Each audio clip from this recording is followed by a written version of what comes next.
I think we can start because I don't see many people joining in the last 1 or 2 minutes.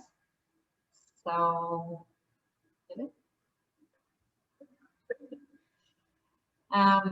good. So we have a couple of slides just to introduce everyone and so on.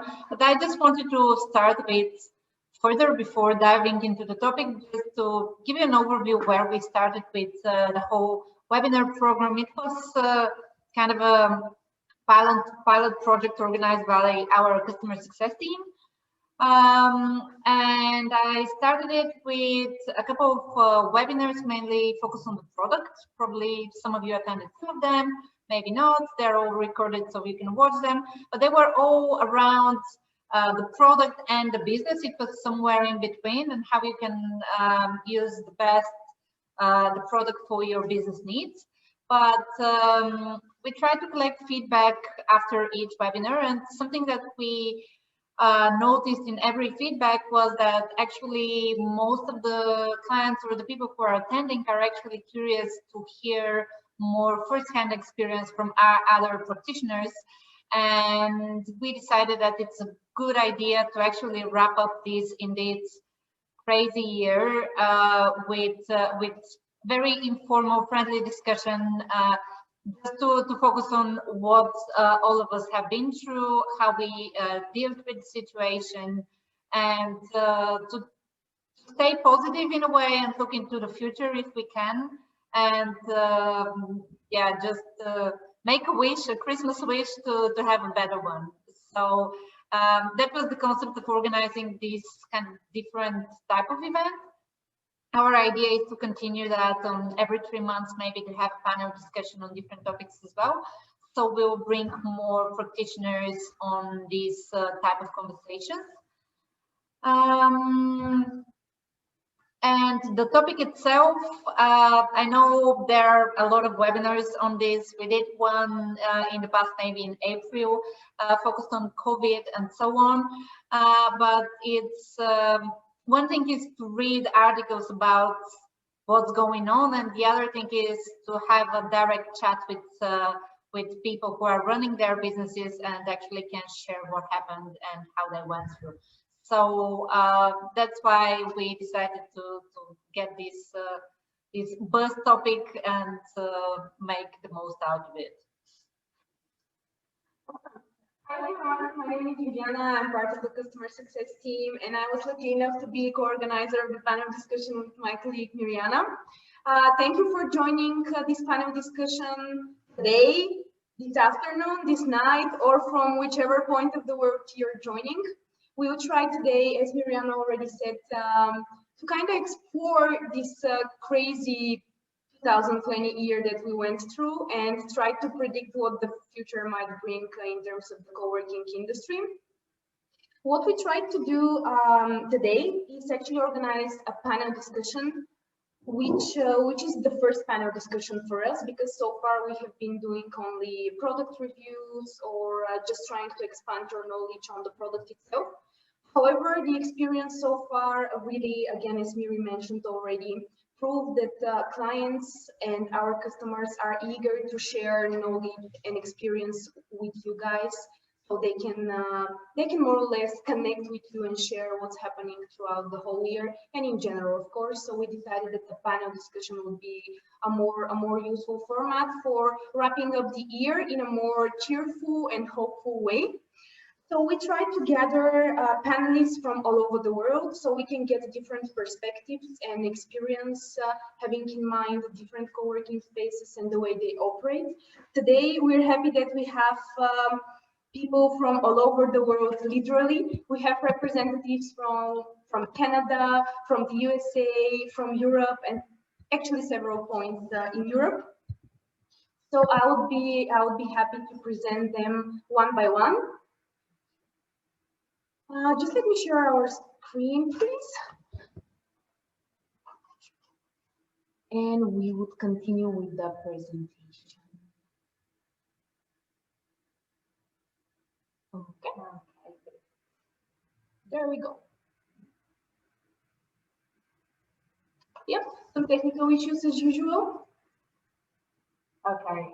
While we are waiting for our computer to load, we can continue with maybe presenting one by one, and we can start with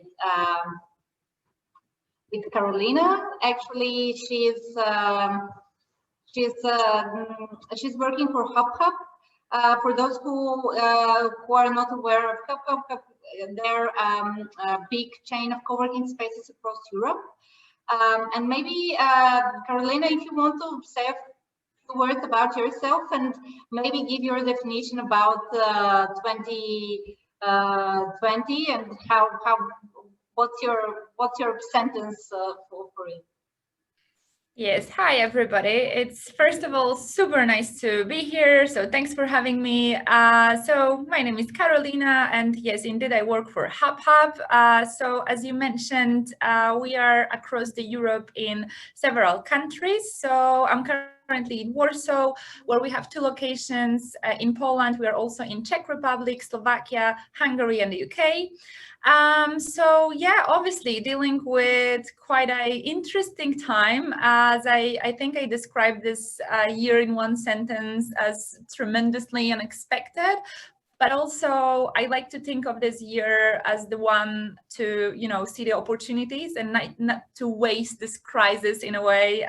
Someone famous said that once. So we're trying to see the opportunities. So really, really excited about being here, hearing your thoughts. And yeah, thanks for letting me be a part of your first panel. So fingers crossed for the next ones. So we have another representative actually that comes from Scotland. That's Alton, and he's head of operations of CodeBase. Prior to joining CodeBase in 2018, he was actually CEO of an Edinburgh-based tech startup. So Adam, thanks a lot for joining. What we forgot to mention is that we have asked our panelists to describe the year in one word. So the word that Karolina actually used, or more of a sentence, was tremendously unexpected and extremely motivating to be flexible like never.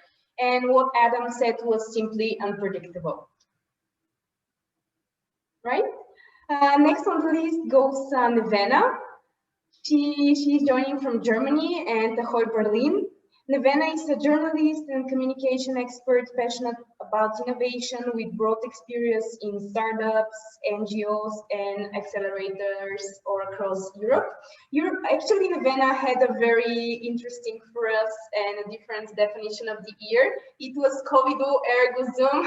So Nevena, there's no way but to ask you what was behind the sentence and a bit more information about how did you come up with this awesome sentence. Well, I could not take the credit for this sentence. I just read it somewhere at some point. But yeah, I mean, it perfectly describes the year, right? So this is also what we're doing now. Yeah. You would have met in real life now, in the normal life. Yes, but I mean, it doesn't necessarily mean anything bad. I think it brings quite many good opportunities with it. This development of the online social world. So yes, I'm pretty much looking forward. Thanks for the invitation once more, and for this productive conversation, and just yeah, looking forward to see what kind of positives we can find about the past year. Definitely, we're also looking forward to hearing more about them. So another person for which we are thankful that he managed to join is Kane. Kane comes from Texas, USA. And he is Chief Operating Officer at Firmspace.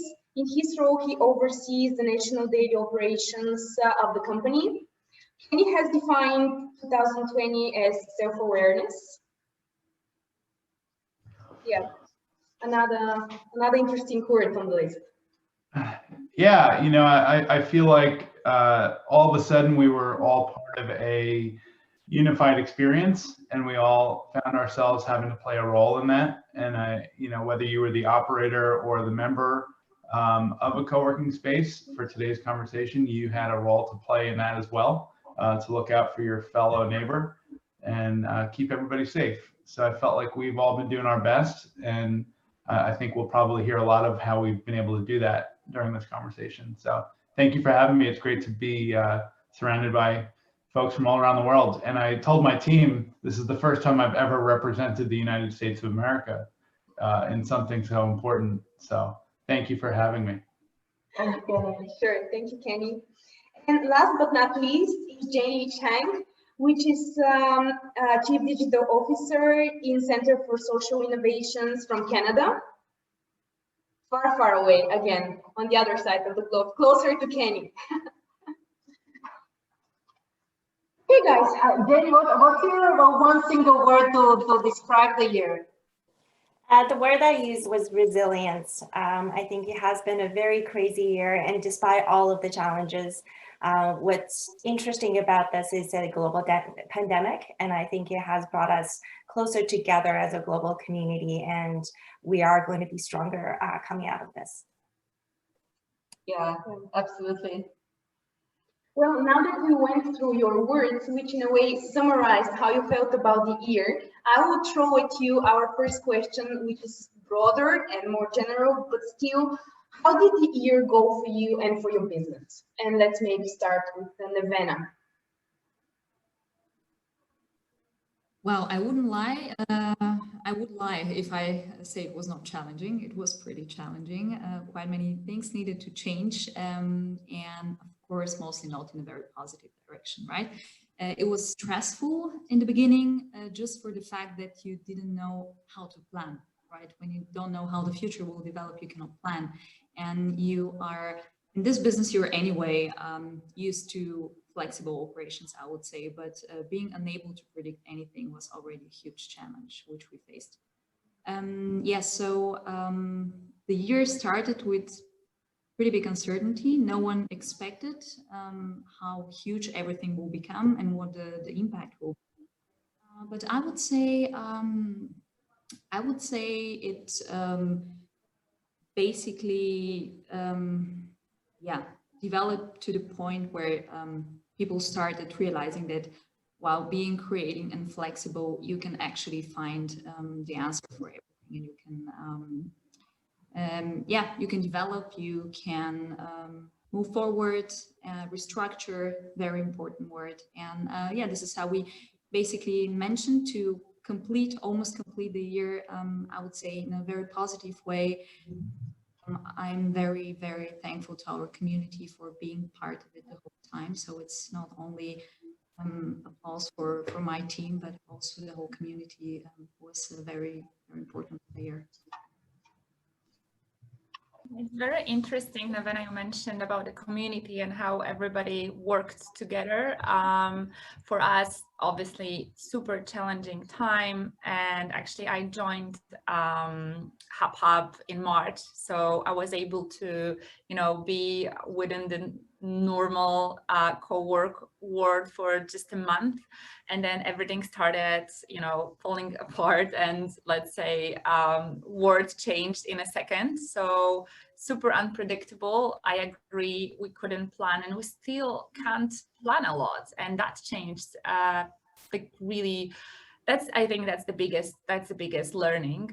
We cannot really plan and stick to the plan, and not being flexible. That's why I use, besides the flexi solution as the co-work is, I use flexibility as one of my learning point a lot. And I think teamwork and the fact that people were able to change and adapt to the situation so quickly. We didn't have a COVID team, as I hear in some corporate words. There are already teams that are taking care of it. There's 10 of us, and team. yeah, we were just sitting together and writing down what do we do and from where do we start, and changing everything around. Listening to what government says, and just giving the instruction to our members and to ourselves as well, and sharing with other countries in Europe. So yeah, it feels like it was ages ago, but just a few months ago. Tiring, but I think, yeah, good lessons learned. So I'm just going to add to what everyone else is saying. The planning part is definitely probably the biggest challenge. We are used to do fiscal planning, and our fiscal year, unfortunately, was ended at the end of May. So as you can imagine, when COVID hit, we are halfway through our year. So there are Most of the projects are already underway. Most of the budgets have been committed. So having our business being impacted and the revenue stream being impacted made it really hard for us as a business. So we've had to make some tough choices on what projects to continue or not. And I will say too, at the very beginning, when you don't know what you don't know, even though we had governmental support and subsidy, and this is where I am very grateful we're in Canada, trying to understand how those things worked for ourselves was very challenging at the very beginning, and making sure that we understood it well enough so that we can communicate that to our members and being able to launch programs as quickly as we can to help our members. That was definitely very hard.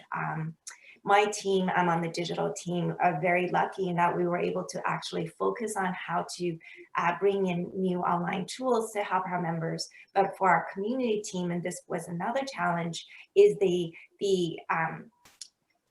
it was the same thing for us. Like, our community team was able to pull together and do a lot of things for our members and be able to pivot on the fly. But if you think about it from a human element, that's also extremely difficult and stressful for our staff. So what I am seeing as the pandemic is dragging on and we're waiting for the vaccine is that initial excitement, that pulling together, that ability for us to all come together as a team and quickly do something. Over time, it is having a mental health impact on our staff. And so this is the challenge that we're facing going into the winter, is that while we have really good talent and really good dedicated staff, how do you make sure that they're going to be okay? Because their day-to-day job has really changed, and it's one thing to plan operationally. It's difficult for our staff who don't really know what their work is going to be like from week to week. And that is very much dependent on what state of the virus is at. So I've never been monitoring so closely to the number of cases, because that really impacts what our team is going to be doing. And the uncertainty of it all, I think, has been very hard on the staff. Yeah, and how do you think, I mean, a part of your personal experience, how do you think the whole situation influenced the industry as a whole? Maybe on a global scale, if you have the observations, or maybe on country specific, maybe this would be easier for you to say. But do you think that there was a shrink in the market, or do you think that maybe only bigger spaces would survive, something like that? I don't know. Do you have any guesses or any observations on that you can maybe share with us? I can speak for Toronto. I can't really talk about everyone else. I will say commercial real estate is probably the hardest hit. So these are commercial offices. Even just speaking through my friendship circle, most of my coworkers most of my friends in the private sector are saying that their companies are kind of getting out of leases because they no longer feel the need to actually pay for office space during COVID time. In Toronto, the available office space, I think, has quadrupled since COVID started. So as you can imagine, that will impact what happens next year, even as we recover. I do think, though, for co-working space, even though we're hard hit right now, mostly because of lockdown, so there's people not being able to come into the physical space, I do think as we come out of the pandemic, the need for co-working space will still be there, because people will still need to be able to, if you think about why co-working existed in the first place, it's much more about that connection, building community. That's going to be more needed than ever. So I do feel very positive about our industry as we get out of the pandemic. It's just the getting through the pandemic itself is going to be challenging. Yeah. Thanks for that. Really, Kenny, what's the situation in the States? I mean, the States are also hit quite badly. Do you have any observation on how the things are happening? Yeah, it's interesting in the States, and I don't know enough about other parts of the world to understand kind of the dynamics, but we have the federal government, the CDC, we have the state government, and then we have the local city.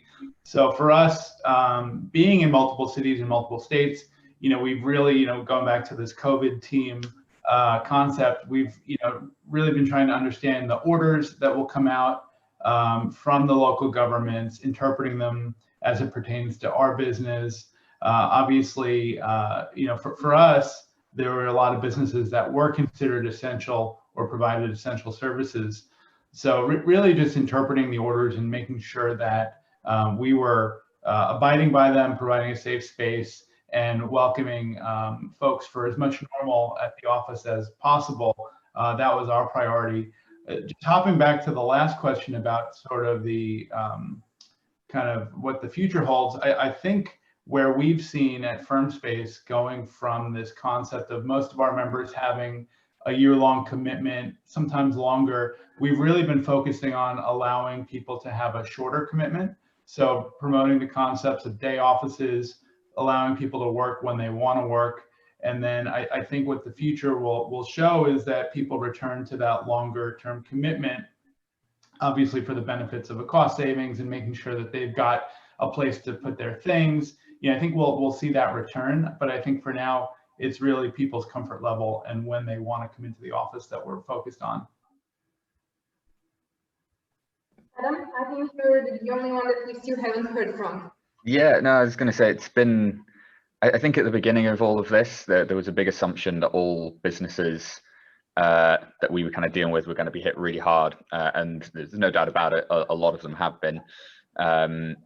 But then we suddenly started to realize there were a bunch of companies that actually out of all this terrible stuff that was going on, it provided opportunities for the businesses that they had. And for whatever reason, it was getting them more customers, and they were thriving. Some it didn't really impact at all. And so we kind of found ourselves catering for lots of different scenarios. There were some companies that were needing more space. Some companies were saying, well, we've got more staff coming in, or we actually want to be able to have a more socially distanced office, so we need more space for that, and we've got the money to do that.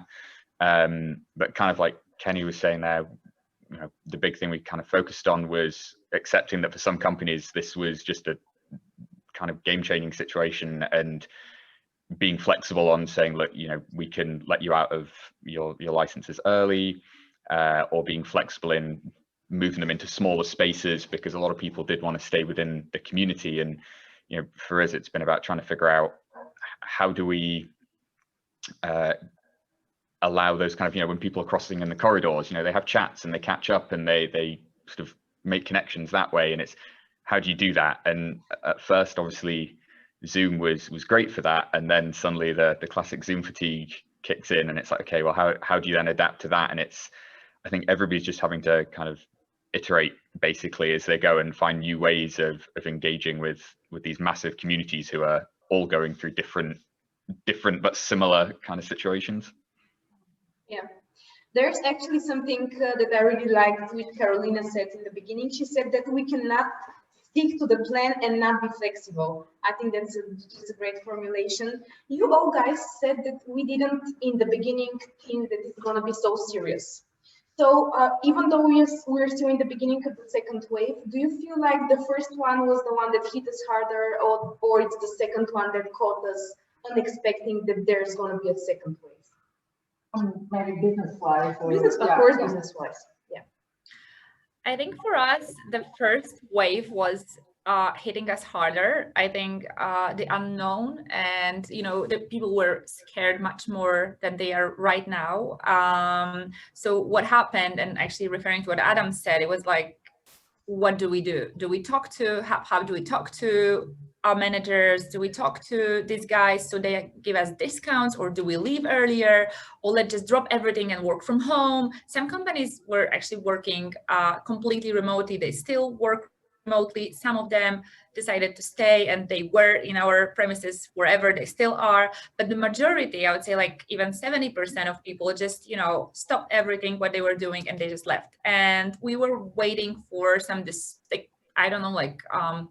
support or some directions. What should we do? Should we be surrounded around some people? Should we stay home forever? So I think, having back then in Poland, maybe 100 or 200 cases versus 8,000 right now, gave us much bigger impact that it's happening right now. I think we kind of learned through this crisis how to deal with it, and the flexibility, again, I will repeat myself, in terms of business, we developed new products for our clients. So obviously very flexible notice period, even 1 month. We agreed to do that. Rotation model. If you want to have an office for 5 people but work in 10, let's just rotate. We'll give you a card. Work from home, work from wherever you feel comfortable. So, you know, you are adapting to this dynamic situation, but again, trying to see the business opportunities. But answering on the question, I think the beginning was worse than now. Yeah, I actually also agree with that. And I think actually quite many new opportunities came with that. As I mentioned in the beginning, it's not only negative impact. In Europe, I don't know actually what's the situation, for example, in the States or in Canada, but in Europe, only 2% of the co-working spaces didn't financially manage the crisis. So only 2% of the co-working spaces closed, and much bigger percent actually opened. So the Flex memberships actually increased, and I can also confirm that from our perspective, it's absolutely the same, but generally the last researches from August and September show a significant increase in the Flex memberships. And what is the biggest, the most positive thing about it for me is actually that the corporates developed huge interest in the flexible industry, in co-working spaces, in flexible offices. Initially, of course, because it's much easier not being bound to a 5-year contract, not being bound to a particular contract with a service provider, because if you think about all those things, just solely having a contract with a cleaning company is already bounding you for at least a year, and you cannot cancel it. So of course, this need brought them to the flexible spaces. And the positive thing about it is that they kind of started developing this, the positive side of the community here. So they started communicating, they started cooperating, they started modernizing, definitely. And especially, I can also speak about some very conservative old German institutions. I'm really very surprised and very happy to see how things developed here with us, and how the communication and cooperation works between conservative and rather a bit old-fashioned, I would say, industries and startups and innovative business. It's a very positive impact for me. I just want to add one thing to say. I agree with what everyone else is saying as well. But what was interesting for us is we were going through a huge digital transformation project already that was already started. And we were in the middle of shifting to OfficeRnD as our new platform. So, and then we went into COVID, went into the pandemic. Well, while it was challenging to try and do that during the pandemic, what that has, the opportunity it has given us actually as a business was to re-examine all of our existing processes and existing way of doing things, and allowed us to really rethink how to be more efficient and be more resilient. So oftentimes, you know, you just get used to, this is always the way we've done something. So during this period, this year especially, I think every single team in our organization had to really re-examine why we were doing things the way we were. And I think right now we are much more prepared, not just for the pandemic, but as a business, I think we're more prepared going forward. In the same way as everyone else has mentioned, we are looking at new products, but also recognizing more and more we need to diversify our revenue stream so that we're more resilient if something like this happens in the future. So we're offering a lot more digital products. And so it's not just digital versus space, it's more of a hybrid model. And that's really given us, you know, open our eyes to the type of possibilities and opportunities for us as a business. And I wonder if that's kind of what everyone else is seeing for our industry as well. Yeah, I mean, we're seeing that, like we're talking about what are the different options that we can offer. What does a virtual membership look like? And sort of also recognizing that people still do want the option to get together in a physical space. They just kind of don't know when and for how long, but they want to be able to do it at some point without being tied into a license, and they want to be able to do it while also abiding by everything that's going on with COVID and the regulations. So it's really difficult knowing that especially with the vaccines coming out, that could change how people view the whole situation and what people are looking for. And again, as much as it's sort of seeing the industry, sort of people we work with being adaptable, we're all having to be adaptable as well, and kind of accept that we could do something that could be successful, but it might only be successful for a month before we have to tinker with it and change it again and just kind of go back to the drawing board.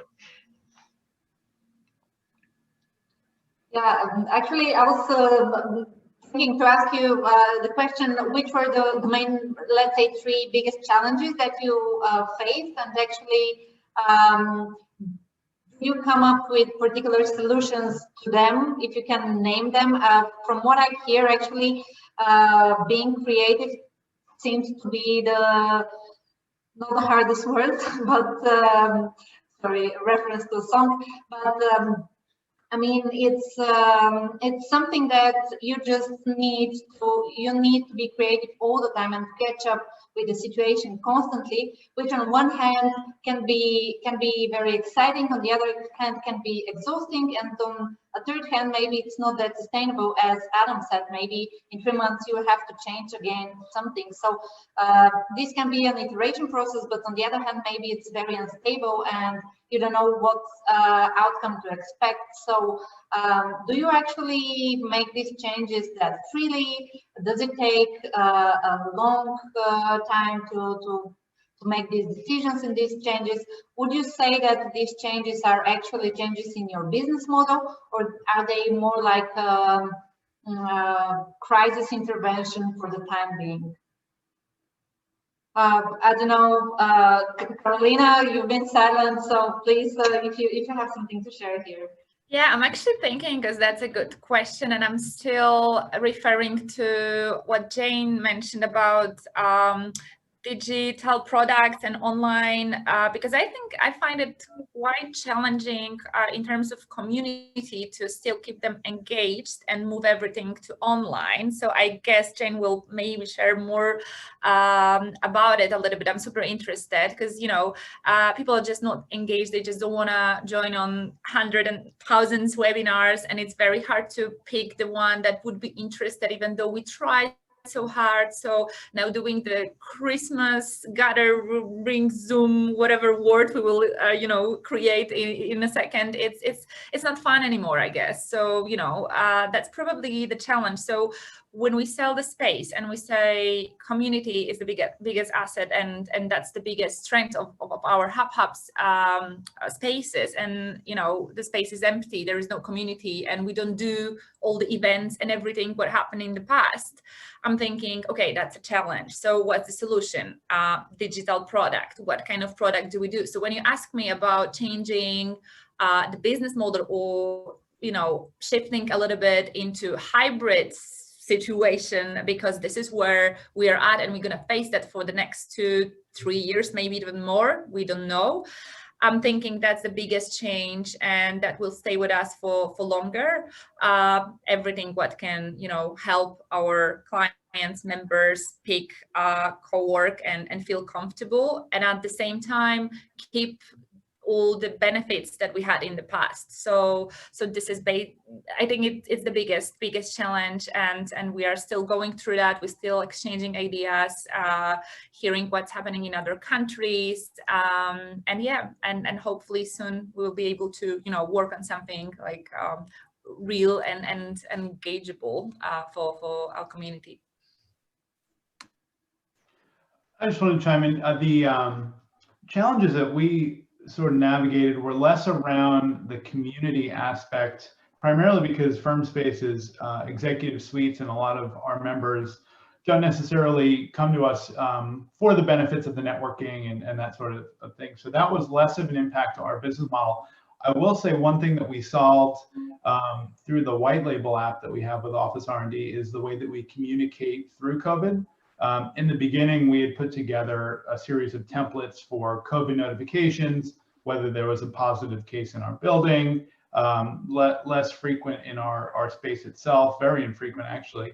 And the ability to not send an email to all of our members day in and day out regarding COVID, I think was something that we focused on just for the mental health of everyone. if folks had the app on their phone, they could get the push notification that, oh, there was a case in the building on Monday, you may want to go get yourself checked out. I think that really benefited everyone on a whole versus having this persistent, reminder that COVID was, among us, so to speak. The other big issue that we faced was just the supply chain, right? So as soon as COVID hit, all the hand sanitizer was sold out. Clorox wipes went from $3 to $30. So really figuring out how to maintain our stock of PPE and masks and making sure that we had things available for the staff, for the members, was really a big hurdle to overcome. And I feel like once the summer hit, we, here in the States at least, things got better. There was sort of this discussion that things were stuck on boats out in the sea and they couldn't come to port because of COVID restrictions. So once we solved the communications, we solved the supply chain, we found that there was this new definition of reasonable expectations. So back to the question about whether the first wave or the second wave was worse, I think the first wave was because nobody really had expectations of how a space should operate, how they should interact with their space. And I think now we've got a lot of precedents, we've got a lot of decisions that have been made, whether people needed relief or people, for example, we added a day porter that comes by and cleans all the high touch points. There's a different type of business that we're selling post-COVID, or I should say during COVID versus pre-COVID, where now we're really focusing on our sanitization, where they were always there, but now it's more of a heightened sense of what are we doing for our members to make sure that they're safe. So less networking challenges and more facility challenges, you could say. But still, it's part of the business, and if you don't have the facility maintenance, then the rest would probably fall apart. So you definitely need to keep this as a base of the rest you're building on top. So yeah, absolutely. Exactly, and I just wanted to add, additionally to that, exactly those facility challenges were actually a big problem because you have to use your whole energy to cover those gaps, so to say, and then your energy for creativity and just developing new strategies, new formats, and concentrating your efforts somewhere else. And they were just not there. There was simply no time for this. You concentrate in finding hand sanitizer, as I mentioned before, enough toilet paper for everyone, like everything which was missing everywhere. I have to say, big thank you to OfficeRnD. And it's been really a big relief using quite many of the options you provided us, and this really saved a lot of effort. But generally, as we all know, the future is digital, and if we did not have all those digital options, and just to be able to manage the things, I think just that we don't have the capacity for that. That's the thing, and you cannot just afford being creative. Actually, Jane, could you please share a bit more about the digital products that you mentioned? Because I can see that all of us, even in the chat, people are asking a bit more information about how you're dealing with them. Yeah, sure. I'm happy to share the digital products we're currently designing, and I really want to make it clear that we don't have the solution yet. We're still in the middle of the pandemic, so these are some of the ideas that we currently have. And largely, we're trying to right now build the foundation for being able to offer richer set of digital products in the future. So the reason why I'm saying that is that in order to offer things digitally, there's a huge tech investment. So that is a challenge. We were lucky in that, as I mentioned before, we were in the middle of a digital transformation project already. So from a timing perspective, we kind of accidentally got ahead of the game in that sense. And really, again, really want to thank OfficeRnD in terms of the way that they worked with us and partnered with us on this. And we did have to shift how we originally designed the way we were going to launch on the fly. And that was quite stressful, as you can imagine at the beginning, because we didn't quite know what to anticipate. However, if you really think about the strength of co-working, I think it offers a sense of community, sense of belonging. And for people who come into a co-working space, the ability to be able to promote their own products and services to other members. So as we were thinking about our digital products, I really want to stress it's not digital versus space, and it's a hybrid model where you're thinking about how digital can complement the things that we're doing in the spaces. So when things like a pandemic happens and you're not able to do certain things in this space, then how do you use digital tools to be able to meet that need? So anytime you want to just build an online community by itself, that's extremely hard to do. If you even think about why Facebook is successful, it's not because it's an online community, because Facebook is leveraging the fact that you're already friends with that person. So it's the in-person relationships that is why it's successful as an online community. So for the same thing, we are trying to think about how are you leveraging the fact that people were already members of that space. So when we created, we actually created an online platform called the Common Platform and integrated with OfficeRnD to add to that community element. And right now we're trying to offer them the ability to be able to message each other, because we know that when the space is closed, and as much as we can, you know, when we're talking on Zoom right now, it's really hard for me to network with you guys, right? Or the participants can probably all agree with me that it's really hard to see someone messaging and be like, yeah, I really should reach out to that person. So how do you create that online is what we're trying to do right now, allowing them to message each other, but creating online groups where you bring together people to have a reason to come together. So no one during COVID is going to be like, you know, what I'm going to do for the next hour, just randomly go talk to people. So we're already stressed, we're already busy with our work. They have to have a reason to talk to each other. So creating that the groups around particular topics or theme areas we found is a much better way. Again, we have yet to really test it for long enough to tell you if it's working. That's our assumption at the moment, is give people a reason to come together. And because of the pandemic, the isolation, everyone is working from home, there is definitely a desire to connect with others. So it's the understanding what that desire for connection is. So we have jobs board, and I think none of this is of a surprise to anybody. The ability to promote your business.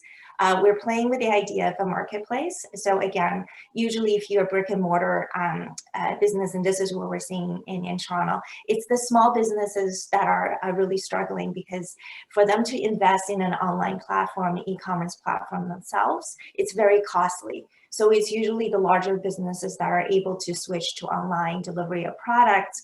The smaller businesses are having a much harder time to do that. And a lot of these organizations simply do not have in-house expertise to do so. So the way we're thinking about it, digital products is more of a shared infrastructure. So how can we offer, for example, a multi-vendor e-commerce capability for all of our members, so they don't have to necessarily invest in that themselves? Similarly, in what ways can we negotiate discounts for other digital tools in this marketplace so that it lowers the cost of operating for our members, because they are losing revenue in the same way that we're losing revenue. So how do we help them to diversify their revenue stream and do customer acquisition? So whatever way that we can bring people in for them is where we're kind of trying to focus on for our digital products.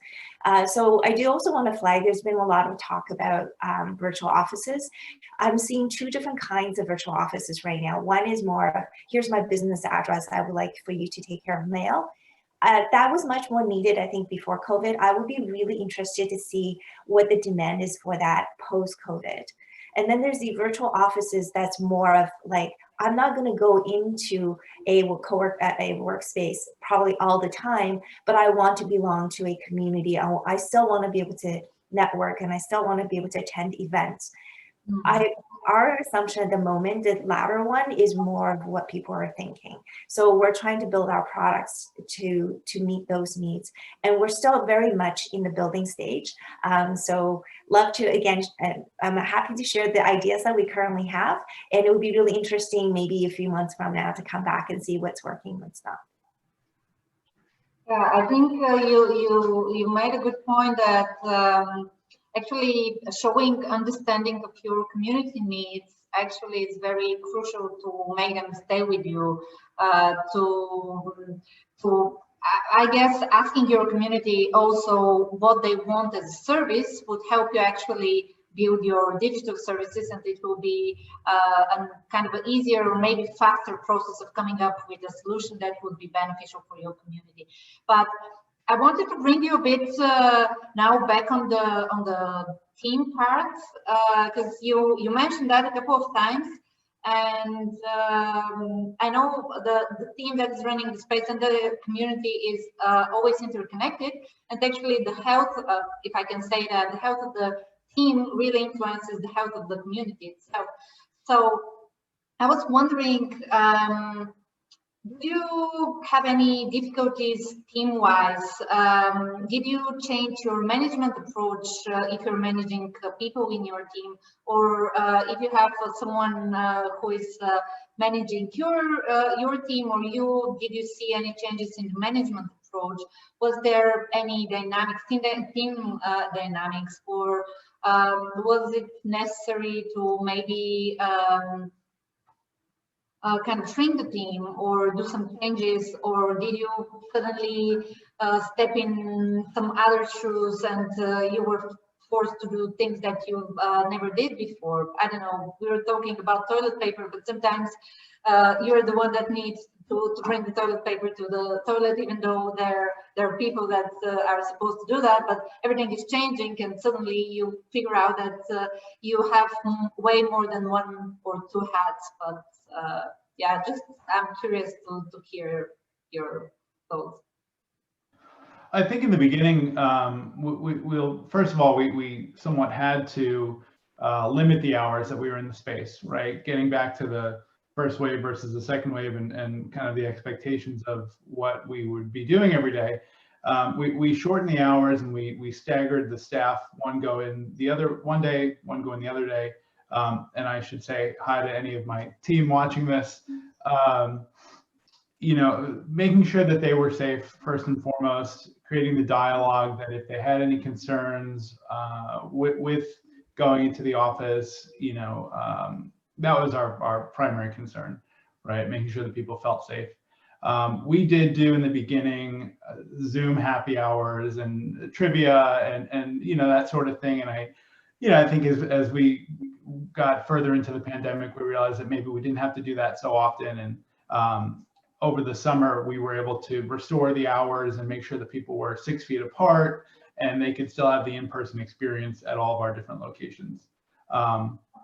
But I think above all else, just making sure that they knew that we were listening. We were not unaware of the challenges that they faced every day, commuting, going up the elevators, interacting with people at the front desk, that sort of thing. So that was a huge priority for us in the beginning. Still is. And I'd say for us, we made big use of the furlough scheme here in the UK, and we had this odd situation where it was close to kind of, you know, one person managing each of the sites, and you know, there's a bunch of other stuff we do that had other team members working on, but it was strange coming out of that when we started to bring people back off furlough. I mean, you know, I'd have a couple of days installing a bunch, like 30 odd hand sanitizing dispensers in the building, and you know, stuff that I quite enjoy doing, but it's not the normal stuff I would do. And you know, you're just working with yourself almost, and you've got this long list of things to do, and yes, it's tiring, but you can just kind of get on with it in whatever way works for you. And then as people start to come back, I suddenly realize like I'm having to relearn how to kind of communicate to the other team members, like, oh, there's this thing going on, and oh, you'll need to know this, and I'm like, oh, I did this 2 months ago, you'll probably want to know about that. And so as we brought more people back, we were able to kind of learn from those times, and people finding that they were just absolutely shattered after, you know, one day of working again, because they've not been working for a while, and it is quite a mental shift to get back into that, and physical shift. So kind of accepting that and just making it clear to everybody, like, don't feel bad if you come back and you're kind of tired. You just ease back into it, and trying to support people however we can with that, and also trying to really communicate with the people that were on furlough, because you know, it sort of seemed I always describe it as there was survivor's guilt for those that kept working, and they wanted to kind of make sure they did everybody proud that was on furlough and did the best they could. And those that were on furlough really wanted to help those that were working really hard. And you know, there was no in between. You know, at the beginning for the UK, you couldn't be part-time. You were either fully furloughed or you were working, and that was that. So learning from all the different experiences has been just really important throughout. It was always great, also great to see how people were supporting each other. Indeed, I mean, this pandemic made us kind of more human in the end, and yeah, but I completely know also from my own perspective how hard it was just to return to work and to start doing everything, and everyone is doing something else. I'm also extremely thankful to my team because everyone was doing the job of the other departments, and suddenly you're the marketing manager or the event manager or the new community manager, and you do absolutely all the tasks. You develop constantly, you take your own time, also your free time, just in order to make things better. And a very interesting thing I just shortly wanted to mention, because we're talking about mental health, is what kind of huge impact, at least in Germany, I cannot speak about the other countries, but what kind of huge impact the lack of culture, or because we're currently missing culture. The culture is completely out, all the events and everything, performances, theater, concerts, people are really missing that. And this is a very huge problem here. Yeah, people feel depressed, I would say. Quite many people openly tell this to me and mention this is the biggest part of my social life is gone, the people, and now also the culture which keeps me awake and gave me that power is also gone. So for example, we started a project for culture supporting at Ahoy, and we started working with yeah, different artists, for example, publishing groups, whatever, just areas which are have a lot of which the pandemic caused a lot of damage to. So we support them on the one side, but on the other side we provide all this online, going back to the digital products and all those services, so to say, online. So it kind of brings something. We just started a project now, but I think that's really very important, not to lose the idea that you have to care about people's mental health and just yeah, provide us as much as possible in that direction.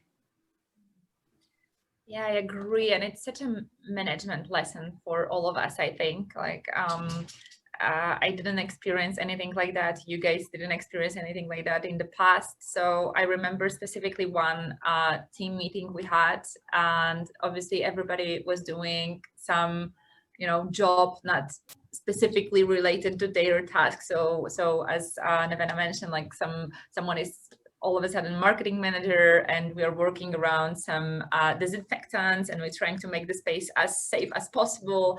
And then we work from home because we're not allowed to go out, and we have a call, and you know, I'm asking everybody, how is it going business wise? So what can we do? What else? What kind of ideas? And then I see that people are just like, oh, we don't know actually. So I remember asking them, okay, tell me, how do you feel? And this question actually landed in a way that everybody started to open up. So the empathy I needed to show, and then I kept showing every time we were speaking, even more than usual, and I'm quite an empathic person. So this question led us to the very long conversation, almost like an hour, sharing all the fears, all the feelings, so all the assumptions I had that people maybe they believe that staying home is a better idea, wasn't correct. Most of my team wanted to be in a co-work, wanted to do something to, you know, keep the head busy and not stay at home. Some of them were afraid, so I needed to respect different, you know, options and then different views from everyone. Again, flexibility as a manager as well. But yeah, I learned that yeah, just taking the time to actually ask the question, how is it going? How do you actually really feel today?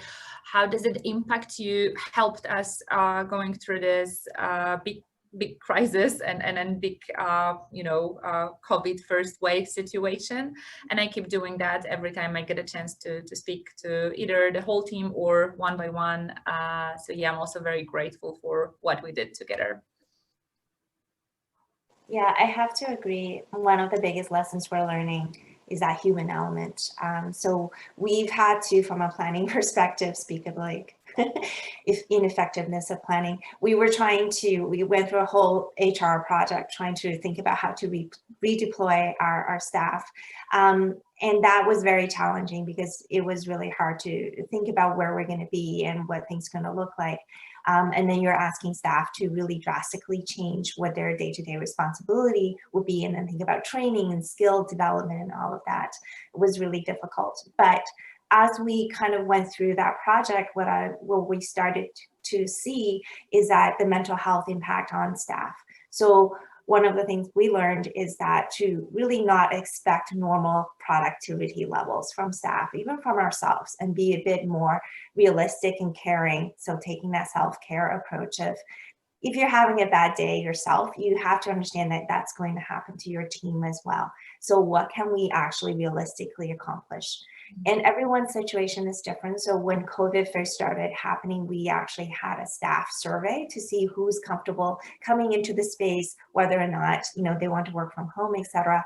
We did make the decision from an organization perspective that if you're non-essential, you don't come in. But even then, we've had team members that are stuck at home with, say, 9 other family members, or work in a 400 square foot apartment with another partner, or have small children at home. So working from home may not be the most ideal environment for them. So being respectful that everyone's needs are different, I think, was not something necessarily we had a culture of doing in that way, right? So if you think about how we normally are, is you leave your personal issues at home and you come to work and you be professional. But if we're now working from home, that line between personal and professional is blurring, and you have to take that into consideration when you're managing your team. Well, we've been actually discussing and mentioning quite a lot of times the word community, that we need to be supportive towards, again, each other, supportive in our team. Could you please tell us a bit more about your tenants, actually? Were your members supportive in the whole process and all of the changes that came in 2020? How did they take it? And did you find the understanding and support that you yourself are trying to preach and give? I can see that you're thinking about it. Yes, we are. Okay, I'm going to start then.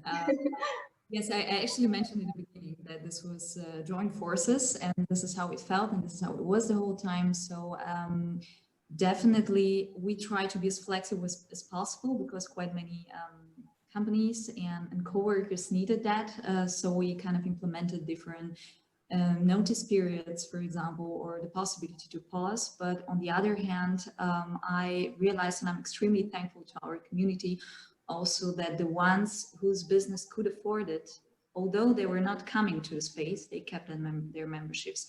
And I mean, this is already big, right? Just a person who can afford it, okay, of course it's much better. They have, for example, fixed co-working with us has 1 month notice period. Of course they can say, okay, I'm not gonna come here in April, May, June, and then July I'm gonna be back. They didn't do that. They just kept and supported us in this way. And I find this really amazing. And it's the two-sided thing, right? When they ask us for support, they get it as well. And yeah, this is something which yeah, really made me happy. That's actually the word I can do, to see how people care about each other and about each other's businesses as well. Yeah, actually, same here, I must agree. And what we did, I personally spoke to, I think, almost everybody who needed that support. So again, if we couldn't meet, we called instead of emailing. So that's, you know, also giving a little bit of a human touch. But what we've discussed actually business-wise was obviously can we get any discount? We are having a very difficult time. So what can you do for us? And obviously we are also in the similar situation. Very often we rent a space, so we also need to pay our bills. So we were trying to find the best solutions for everybody.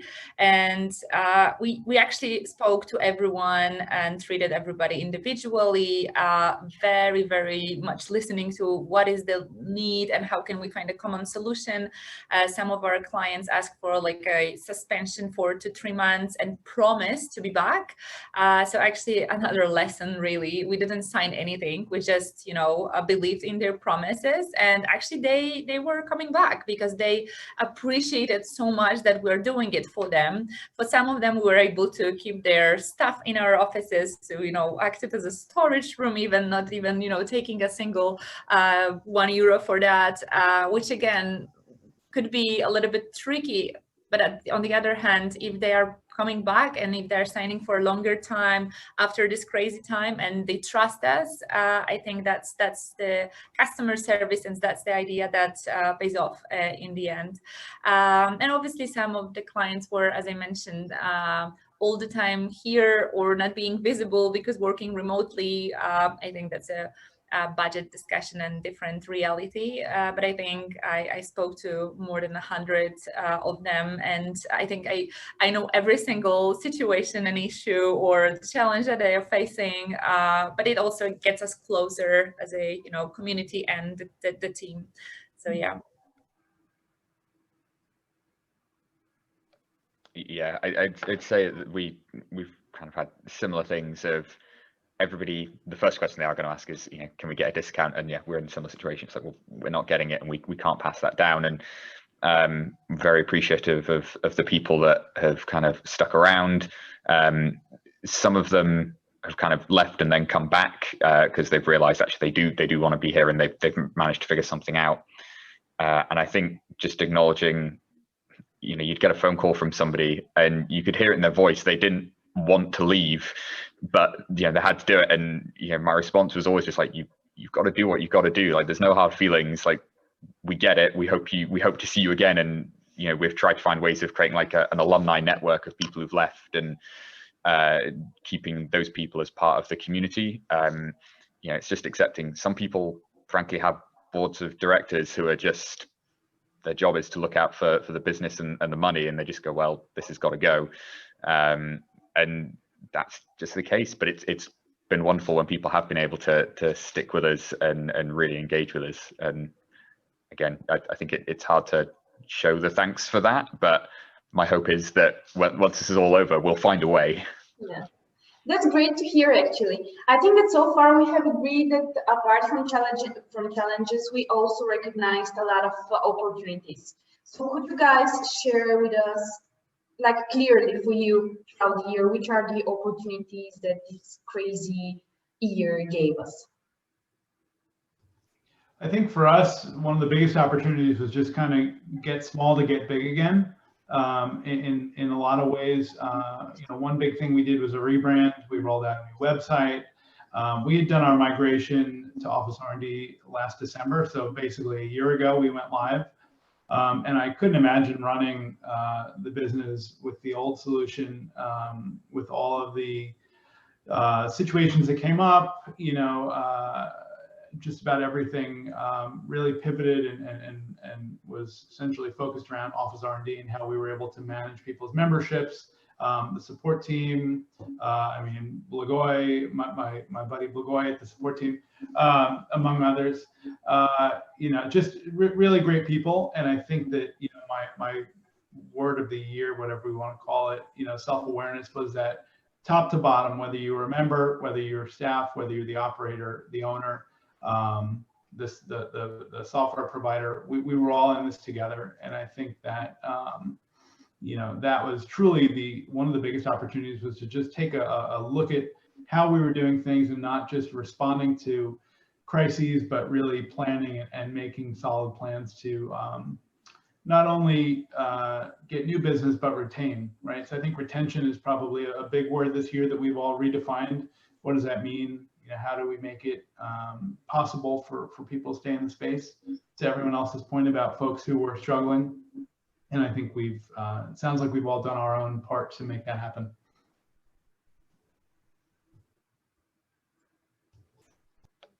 Yeah, at CodeBase, one of the main phrases, I guess, in our team is don't be afraid of failure.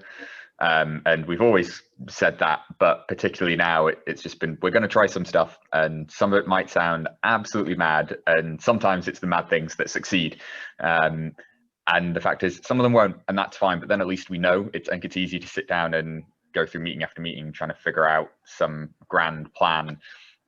Sometimes it's just easy just to give something a go, and you'll find out pretty quickly whether it resonates or not. Yeah, for us, it's interesting also that we started looking out for the new opportunities, and one of them is like corporate world and bigger corporations that are working completely remotely, but after a few months, we see that they're looking at some options. So why not to, invite them to the flexi solutions, co-working, or other products that we might be offering in a flexible way. So currently we're trying to see what's going on in the market, if they're ready to be back, how many seats might they need, and also with the hybrid or rotation model that we developed or we organized for our client, we are pitching bigger corporations. And I think, again, thinking of human being and thinking of being empathic for the people who would want to be surrounded by other people and respect the fact that some of them don't want to do that. For the corporation, it's a big task. So, we believe that this might be the way of them working now. And yeah, looking forward to see some answers after, pitching a bigger clients next year. Hopefully, we will be able to also expand that area and yeah, welcome some bigger clients in our premises. Yeah, I think post-COVID, we are going to see how people work is going to change. I think traditionally, if you think about office spaces, it's usually counted by how many people you have in your company. And as more and more people, and by that time, we probably have been working from home for 2 years, I think the need for more flexible work, where you work is going to be the norm going forward. So we definitely see that people are going to want the same thing in a co-working space. They may want to have an office space for some dedicated staff, but not all of their staff. But what's going to still be needed, again, is that human element, the community piece. People still want to meet in person. You can only get so much done on a Zoom call, especially if you're having a brainstorming session, etc. So we do think that there's opportunities in terms of what kind of meeting room offering, events offering that we can do. And been talking a bit about the digital product offering, is that this is giving us the sort of idea of experimenting what can go beyond geographical space. So are there ways for us to think about hosting events that's both online and in person, not just one or the other? So that would be really interesting for our members as well. That would really allow them to be able to offer what they're doing to a much larger audience, and for us as well. Yeah, for us, just shortly also to mention, it developed mostly the digital side of our offer, so to say. So this was the biggest profit that we kind of had the time and the need also to invest in this. So talking about this hybrid events, for example, we organized a community breakfast, which is taking part here, but because we're not allowed to sit in one room, everyone is in front of their laptop and just joins online. But we still get a croissant and coffee and eat and drink this together in our 4,000 square meters on different floors. But it kind of, yeah, feels good because we're all in the same building, or almost all. And yeah, this is, it's interesting just to provide this idea. And generally, I think it's gonna last also, because imagine all the people who are, for example, generally staying at home, I don't know, parentally or something like that, and they also want to join, or they're working abroad. And I really hope, I truly hope that this hybrid events will continue taking place, just to provide the option to anyone else to join.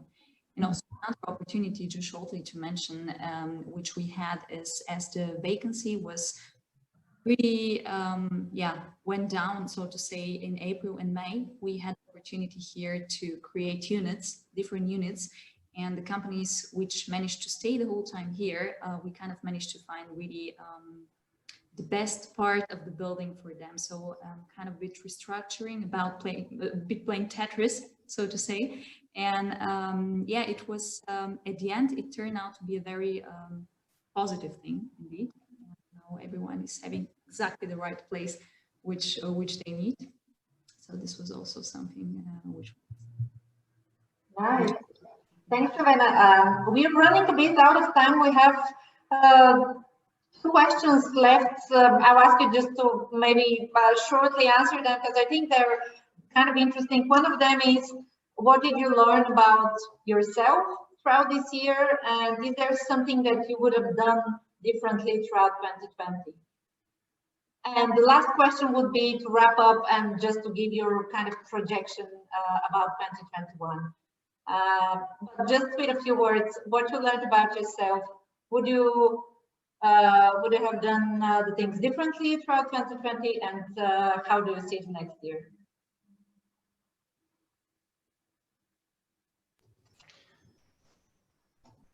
I think I did everything perfect. Yes. No, you know, it was really an exercise in, again, self-awareness, you know, emotional intelligence, whatever you want to call it, just compassion, empathy, trying to understand where people were at. You know, I think for a lot of people, they, you know, they might go into a co-working space, not necessarily having the budget for it, but they know that there's benefits of being there. So for those folks who really did benefit from it at that level, it was hard for them to give it up for all the reasons that we've mentioned today.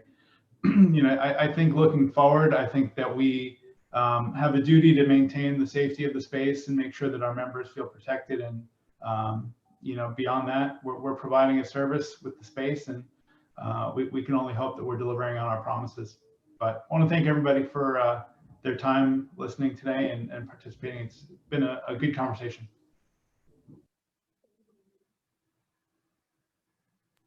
Well, for me, I'm a huge planner.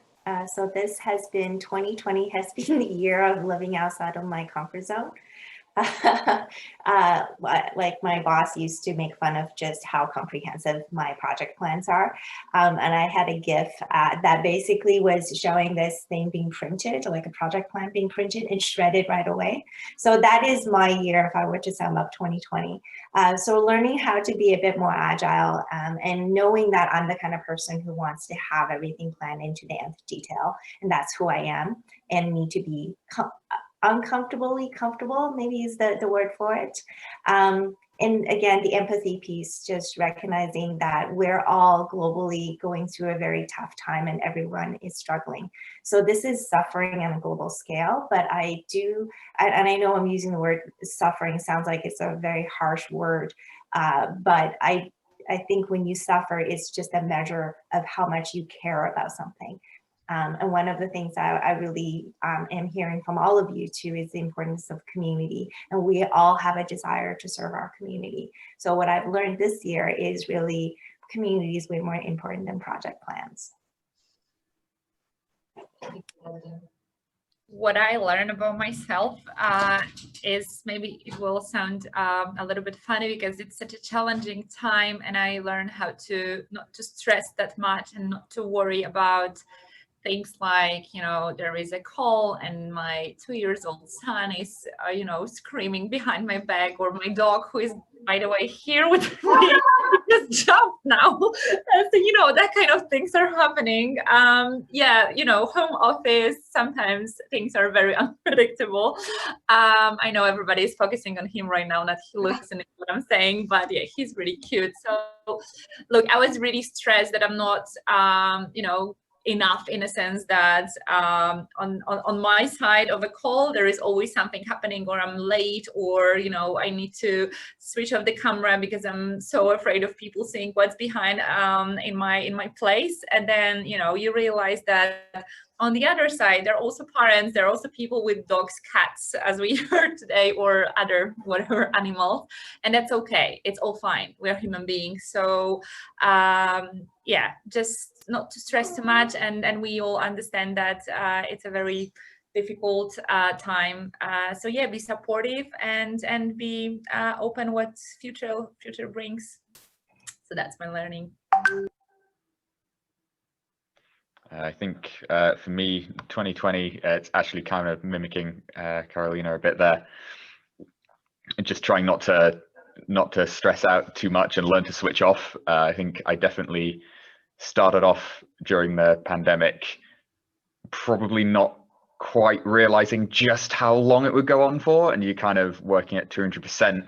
And you hit this point where you go, oh, I'm worn out, and you've got to relearn how to just turn off and just kind of have some stress-free time. And I'm really I've enjoyed that for the second part of 2020, admittedly, once I realized that.